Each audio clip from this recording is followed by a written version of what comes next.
শুক্রবার রেসিফের অ্যারেনা পেরানাম্বুকোয় মুখোমুখি ইতালি ও কোস্টারিকা। প্রথম ম্যাচে জিতে আত্মবিশ্বাসে ভরপুর দুই দলই। বালাতলির আগ্রাসী মেজাজ আর পিরলোর অভিজ্ঞতায় ভর করে ফেভারিট ইতালি, কিন্তু উরুগুয়েকে 3 গোল দেওয়ার পর পিছিয়ে রাখা যাচ্ছে না কোস্টারিকাকেও। জর্জ লুই পিন্টোর ছেলেদের সারপ্রাইজ প্যাকেজের জন্য প্রস্তুত ইতালিও। এটা আরও স্পষ্ট হয়েছে আজুরি মিডফিল্ডার ড্যানিয়েল ডি রোসির কথাতেই। তিনি বলেছেন, কোস্টারিকা সবাইকে চমকে দিয়েছে, কেউ ভাবতে পারেনি উরুগুয়ের মতো দলকে ওরা এত সহজে হারাবে। দু দলের পয়েন্ট সমান, কিন্তু গোল পার্থক্যে এগিয়ে কোস্টারিকা। সে দেশের স্ট্রাইকার জোয়েল ক্যাম্পবেল ইতালীয় ডিফেন্সকে চিন্তায় ফেলতে পারেন। কোস্টারিকার এই স্কোরারের প্রশংসা করেছেন আজুরি গোলকিপার সিরিগুও। এছাড়াও ম্যাচ শুরু হবে স্থানীয় সময় দুপুর 1টায়। সেক্ষেত্রে কড়া রোদ ও আর্দ্রতাও ভাবাচ্ছে প্রান্ডেলির দলকে।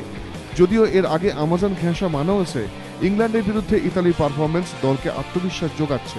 বাড়তি পাওনা বুফন প্রত্যাবর্তন। চোট সারিয়ে এই ম্যাচেই দেখা যেতে পারে 36 বছরের গোলকিপারকে। এই নিয়ে দ্বিতীয়বার মুখোমুখি হচ্ছে কোস্টারিকা ইতালি।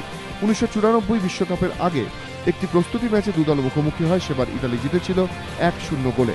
এবিপি আনন্দ।